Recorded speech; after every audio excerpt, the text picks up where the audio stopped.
I don't know why I'm telling this story. Maybe because silence eats away at you, gnawing from the inside until you're nothing but hollow. Maybe because I want someone, anyone, to understand what happened to me, even if they end up despising me for it. Or maybe because I'm just tired of carrying it alone. On paper, I was a good man. A husband, a provider, a steady hand. To my friends, I was dependable, to my colleagues, reliable, to my parents, a son they could be proud of. To my wife, Sophia, I was everything she believed a husband should be. Or at least, that's what she thought. We'd been married nearly 10 years.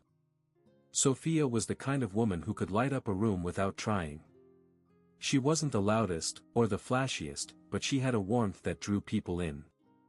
With her, I felt grounded, like I'd been handed a compass when I'd been wandering lost. Our life together was stable. A nice apartment in the city, decent jobs, dinners at home, occasional weekends away. It was the kind of life you see in commercials, quiet, predictable, enviable. But somewhere along the line, I began to feel like I was watching it instead of living it. Like I was a supporting actor in someone else's movie. I didn't admit that to anyone, least of all Sophia. She deserved better than a man restless in the life they'd built together. So I smiled, I laughed, I kissed her goodnight. And all the while, something inside me stirred, hungry for more. Her name was Maya. She started working at my office 2 years ago. Younger, bolder, with that kind of raw energy I hadn't felt around me in years. The first time we spoke outside of work, she asked me a question that dug deeper than she could have known. Do you ever feel like you're wasting your best years pretending to be happy? I laughed it off, but the words lingered like smoke. It began with harmless conversations. Lunches where we sat too close. Jokes that only we understood. The kind of looks you hold a second too long, until they mean something you both refuse to name. At first, I told myself it was nothing. A spark of attraction, the kind that fades. But it didn't fade. It grew, creeping into my thoughts at night, settling in my chest when I woke up. I'd find myself comparing them without meaning to. Sophia's quiet steadiness against Maya's wild unpredictability. With Sophia, everything was calm seas. With Maya, it was a storm, and I wanted to drown. The first time we touched, it wasn't planned. It was late, the office nearly empty. She leaned over to show me something on her screen, and her hand brushed mine. Just a graze, light as air, but it was enough. My skin burned where she'd touched me. When I looked at her, her eyes held mine, unflinching, daring. "This is dangerous," I whispered. She smiled. So. That night, I went home to Sophia, kissed her cheek as she stirred in her sleep, and lay awake staring at the ceiling. My heart thundered in my chest, torn between guilt and exhilaration. I hadn't done anything yet. Not really. But I knew I had already crossed a line. Infidelity doesn't start with sex, it starts with a secret. And I was keeping one. Over the weeks that followed, it only grew worse. Every meeting, every hallway encounter, every message was charged with something unsaid. When she laughed, it was only for me. When she brushed past me, my body ached for more. I told myself I could stop anytime. That I was in control. But the truth was, I didn't want to stop. And one rainy Thursday evening, I didn't. Maya and I were the last ones left in the office. The storm outside had knocked out half the city's power, and the flickering emergency lights cast everything in shadows. We stood by the window, watching the rain lash against the glass. She turned to me suddenly, her face inches from mine. "You want this as much as I do," she said. It wasn't a question. Before I could think, before I could stop myself, I kissed her. The world tilted, every ounce of restraint shattering. Her hands tangled in my hair, mine pulled her closer, desperate, hungry. It was reckless, forbidden, and it felt more alive than anything I'd felt in years. When we finally pulled apart, breathless, reality came crashing back. This is wrong, I whispered again. Her lips curled into that same dangerous smile. Then why does it feel so right? I went home drenched, not from the rain, but from guilt. Sophia was waiting, dinner still warm on the table. She smiled at me, her eyes filled with love I didn't deserve. I smiled back, sat down, and pretended nothing had happened. But inside, I knew. I had stepped into the storm. And there was no going back. After that night, nothing was the same. I told myself it had only been a kiss, that it wasn't the end of the world, that people made mistakes. But the lie tasted bitter every time I repeated it in my head. Because it hadn't been just a kiss. It had been a choice. A door I had opened, and deep down, I knew Maya was waiting for me on the other side. At home, I tried harder than ever to play the part of the good husband. I brought Sophia flowers for no reason. I listened more intently when she told me about her day. I touched her more, kissed her more, as though I could erase my guilt by drowning her in affection. But Sophia wasn't a fool. One night, as we were cleaning up after dinner, she gave me a searching look. "You're different lately," she said softly. "Different how?" I asked, my heart hammering in my chest. "I don't know," she replied, rinsing her hands. "Like you're trying too hard. Like you're here but, not really here." I kissed her forehead, forced a smile. "I've just been stressed at work." She accepted it, at least on the surface. But the way she looked at me after that, curious, cautious, made me wonder if she sensed more than she let on. At work, Maya and I became reckless. A brush of fingers as we exchanged papers. A glance across the room that lasted too long. Whispers in hallways, text messages late at night. It was inevitable that it would go further. And it did. It happened in a hotel room, 2 weeks after the kiss. I had told Sophia I was staying late to prepare a presentation. Instead, I met Maya downtown. I still remember the way my hands trembled as I slid the keycard into the lock. The way her perfume filled the room, dizzying, intoxicating. We didn't speak much. We didn't need to. Everything we had been holding back came crashing out in waves. Desire, hunger, desperation. It was raw. It was selfish. It was wrong. And it was everything I thought I had been missing. Afterwards, as we lay tangled in sheets that smelled of sin, Maya traced circles on my chest with her finger. "Do you regret it?" she asked. I wanted to say yes. I should have said yes. But instead, I whispered, "No." Her smile was slow, satisfied. "Then don't pretend you do." That night, when I came home, Sophia was waiting on the couch, book in hand. She looked up and smiled at me the way she always did, trusting, warm. The sight of it almost broke me. "Late night?" she asked. "Yeah," I lied easily, too easily. "Work piled up."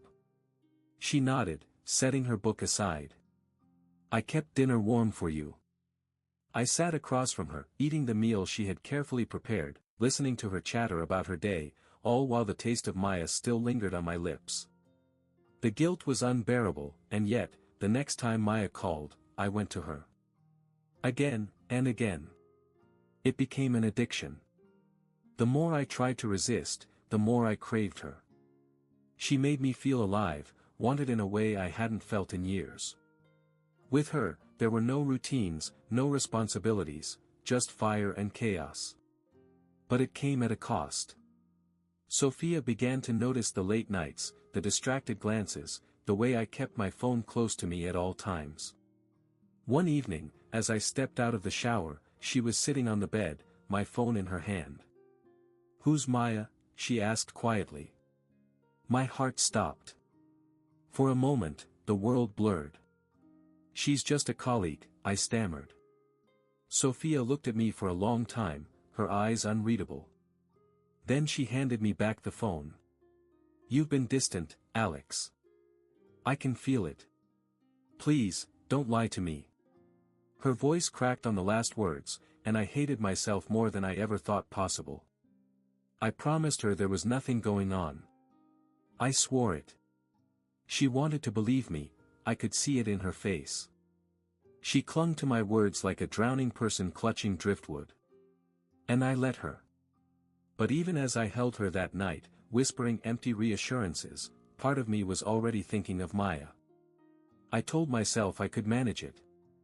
That I could balance both worlds without them ever colliding. But deep down, I knew the truth. Secrets never stay buried. And mine was already clawing its way to the surface. The more I tried to keep the two worlds apart, the more they began to bleed into each other.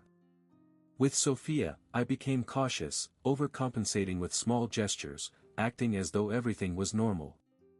But normalcy can't be faked forever. She noticed the way I flinched when she reached for my phone, how my eyes flickered away when she asked about my day. I thought I was hiding everything so well, but Sophia had always been able to read me better than anyone. Maya, on the other hand, was growing restless. At first, she seemed content with stolen moments, with secrecy, with the thrill of it all. But soon, she started asking questions I didn't want to answer. "What are we doing, Alex?" she asked one afternoon, as we lay in the dim light of that same hotel room. "What do you mean?" I stalled. "I mean this." She gestured between us. "Sneaking around, lying, pretending. Do you really want to keep living like this forever?" Her eyes locked onto mine, demanding something I wasn't ready to give. "I can't just walk away from Sophia," I said. "She's my wife." Maya's lips tightened. "So what am I, then?" "Your escape. Your little secret to make you feel alive." Her words cut deeper than I wanted to admit, because in some ways, she was right. She was the fire I craved when home felt too quiet. But the more time I spent with her, the less it felt like an escape, and the more it felt like a second life. I tried to reassure her. "It's not that simple. You know I care about you." "Care about me?" she snapped. "Alex, I'm in love with you." The words hung between us, heavy and irreversible. She hadn't said them before, not like that. I froze, my chest tightening. When I didn't answer right away, she laughed bitterly. "That's what I thought." I reached for her hand, but she pulled away, turning to the window. The silence stretched, sharp and suffocating. That night, when I went home, Sophia was waiting for me at the dinner table, her expression serious. "We need to talk," she said. My stomach dropped. "About what?" "About us." She pushed her plate aside, folding her hands together. "You've been distant, Alex. I feel like I don't know you anymore. You leave earlier, come home later, and when you're here, you're not really here." Her voice trembled slightly, but her eyes were steady. "Are you seeing someone else?" The question hit me like a physical blow. My throat went dry, and for a moment, I almost confessed everything. Almost. But instead, I shook my head. "No. Of course not." She searched my face, desperate to believe me. And maybe she did, at least enough to drop the subject. But I could see the doubt lingering in her eyes. That night, as she slept beside me, I lay awake, staring at the ceiling, my chest heavy with the weight of lies. The double life was tearing me apart. Days blurred into weeks. Sophia grew quieter, more watchful, while Maya became more demanding. One evening, after another hurried meeting in that familiar hotel room, she sat on the edge of the bed, staring at me with fierce determination. "Leave her," Maya said. I froze. "What?" "Leave Sophia. Be with me." My heart pounded, my mind spiraling. "Maya, I can't just." "You can," she interrupted sharply. "You just don't want to." Her eyes burned with a mixture of anger and desperation. "I'm tired of being your secret, Alex. I love you. I want a life with you. Don't tell me you don't feel the same." I did feel something, something strong, undeniable. But the thought of tearing apart the life I'd built with Sophia, of shattering her trust completely, terrified me. I need time, I said weakly. Maya stood, gathering her things. Time is running out. She left me sitting there, the echo of the door slamming behind her louder than my own racing heartbeat. For the first time, I realized the storm I had stepped into wasn't just pulling me under, it was going to destroy everything in its path. And I was the one who had unleashed it. There's a strange kind of exhaustion that comes from living two lives. Not the physical kind, but something deeper. Every lie I told, every excuse I made, chipped away at me. I was always calculating, always covering my tracks, always terrified of slipping up. But the truth is, no one can live like that forever. Sophia had grown distant. She no longer greeted me at the door with a smile. She stopped asking where I'd been, stopped insisting on family dinners. Instead, she watched me quietly, like someone studying a puzzle they're close to solving. It unnerved me more than her questions ever did. One evening, I came home later than usual. I had been with Maya, of course. The air between us had grown thick with tension, her need for more, my inability to give it. When I opened the door, I found Sophia sitting at the kitchen table. My phone lay in front of her. I called Maya, she said flatly. My blood ran cold. She answered, Sophia continued. And when I asked who she was, she hung up. I opened my mouth, but nothing came out. Don't lie to me anymore, Alex, she said, her voice breaking for the first time. Please. I wanted to confess, to fall at her feet and beg for forgiveness, but fear clamped my throat shut. She's just a coworker, I whispered weakly. Sophia stared at me for a long moment, then nodded slowly, her lips pressed together. She didn't argue, didn't cry. She simply picked up my phone, handed it back to me, and walked out of the room. Somehow, that silence cut deeper than any accusation could. Meanwhile, Maya was growing impatient. One night, as we sat in the darkened corner of a cafe, she reached across the table and grabbed my hand. I can't keep doing this, Alex. I won't. Her eyes were fierce, her grip tight. Leave her. Tell her the truth. Be with me. Or I'm done. My chest tightened. The thought of losing her terrified me. She had become an addiction, a part of me I couldn't imagine letting go. Yet, when I pictured telling Sophia, destroying her world, the weight of it nearly crushed me. Maya, please, I begged. I just need more time. She pulled her hand away, her jaw clenched. Time's up. If you don't tell her, I will. Her words left me shaken. I knew she meant it. Maya wasn't the type to make empty threats. At home, Sophia's silence had turned into something sharper. She began checking my clothes, my pockets, my phone when I wasn't looking. I caught her once, standing by the window, staring at me like she was trying to memorize my face before it was gone. And then it happened. It was a Sunday evening. I was in the shower when I heard the faint buzz of my phone on the nightstand. By the time I stepped out, towel wrapped around me, Sophia was standing there, phone in hand, her face pale. I miss you. I can still taste you. She read the message out loud, her voice trembling. That's what she sent you, Alex. The room spun around me. My heart pounded in my ears. Sophia looked up at me, tears streaming down her cheeks. How long? I couldn't speak. Couldn't move. How long? She screamed, her voice shattering the air. I sank onto the edge of the bed, burying my face in my hands. Months, I whispered. The silence that followed was deafening. When I finally looked up, her expression was no longer just pain, it was betrayal, devastation, disbelief. You broke us, she said, her voice low but steady. You destroyed everything we had. I reached for her, desperate.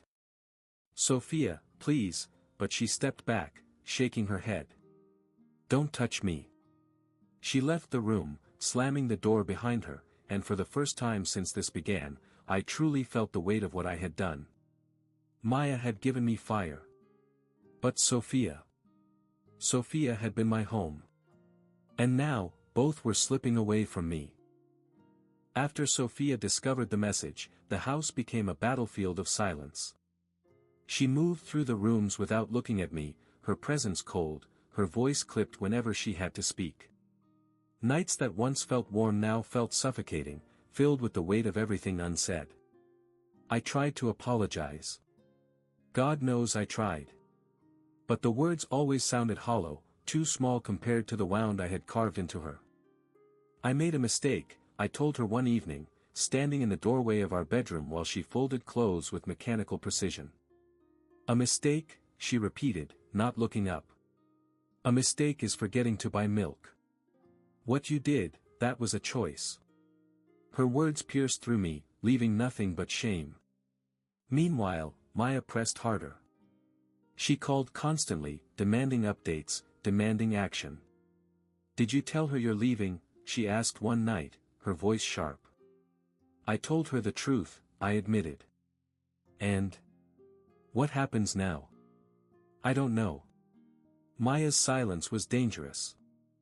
Finally, she said, "If you don't come to me, Alex, I swear I'll show up at your house." She deserves to know who I am. Panic surged through me. I pictured the two of them standing face to face, the collision of my two worlds, the explosion that would end everything. I begged her not to. "Please, just give me time. She's broken, Maya. If you push now, it'll destroy her." Her laugh was bitter. "She's not the only one who matters." Then the line went dead. I was unraveling. One night, Sophia confronted me directly. She sat across from me at the kitchen table, her eyes red but fierce. "Do you love her?" she asked. The question sliced through me like a blade. I opened my mouth, but nothing came out. My silence was all the answer she needed. She pushed back from the table, her chair scraping against the floor. "Then leave, Alex. If you can't even say no, then go to her. Just, go." Her voice cracked on the last word, but she didn't break. She was stronger than I'd ever seen her, even in her devastation. I wanted to fall to my knees, to beg her to forgive me, to promise I'd change. But instead, I froze, paralyzed between two lives I had built and destroyed with my own hands. That night, I packed a bag. Not because I wanted to, but because the weight of Sophia's gaze made it impossible to stay. Her eyes no longer held love, they held emptiness. And I couldn't bear it. I went to Maya's apartment. She opened the door, her face lighting up when she saw the bag slung over my shoulder. "So you finally chose me," she whispered, pulling me inside. But as I looked around her small, cluttered space, at the chaos that had once felt intoxicating, all I felt was dread. I thought I would feel free, liberated. Instead, I felt like a man who had burned his house down only to discover the new one was built on sand. Maya wrapped her arms around me, pressing her lips to mine. But my body was stiff, my mind elsewhere, on Sophia, on the life I had shattered. That night, as Maya slept beside me, I lay awake staring at the ceiling. For the first time, I realized I hadn't chosen her out of love. I had chosen her out of fear, fear of losing her, fear of being alone, fear of facing the wreckage I had caused. And in that moment, the truth struck me with brutal clarity. In chasing fire, I had destroyed my home. And now, I had neither. I woke up alone that morning. Maya had left early, saying she had work. She kissed me goodbye with a smile that didn't reach her eyes, and I knew, without being told, that something had shifted. The thrill was gone, the heat, the danger, the excitement, all replaced by a hollow, aching emptiness. I returned to my apartment, the place I had once called home. Sophia's absence hit me like a physical blow. The walls, once familiar, now felt alien, filled with echoes of laughter and arguments, kisses and betrayals. I walked through the rooms, touching the furniture, the pictures, the books she had loved, and realized with crushing clarity, I had lost her forever. I tried to reach out to her. I called. I texted. I begged for a meeting. But she didn't respond. Not a word. Maya came back later that day. I thought seeing her would fill the void, but instead, it emphasized the emptiness. I looked at her eyes that once made me burn, and realized that she had never truly been mine. She had wanted me whole, and I couldn't give her that, not because I didn't love her, but because my heart had already been broken by my own choices. Days turned into weeks. Weeks turned into months. Sophia moved on, I heard, though I never confirmed it. Maya drifted away too, frustrated by the limits of what I could offer. And I remained alone, trapped by the consequences of my own greed, my own selfishness, my inability to value what I had until it was gone. I often think about what it would have been like if I had chosen differently. If I had been honest from the start.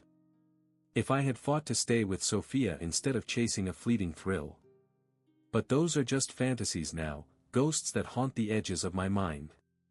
Some nights, I dream of her. Sophia. Her smile. The warmth of her hand in mine.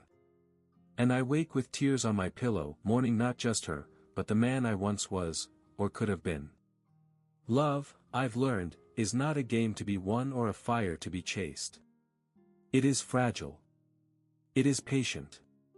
And if you betray it, if you take it for granted, it will leave you with nothing. I have nothing now but regret. I don't deserve forgiveness. I don't deserve another chance. I am left only with the memories of what I destroyed, and the crushing weight of knowing I did it to myself. And sometimes, late at night, when the world is quiet, I whisper apologies to the darkness. To Sophia, to Maya, and to the man I used to be. But no one answers. Because I burned it all down. And the fire consumes me still.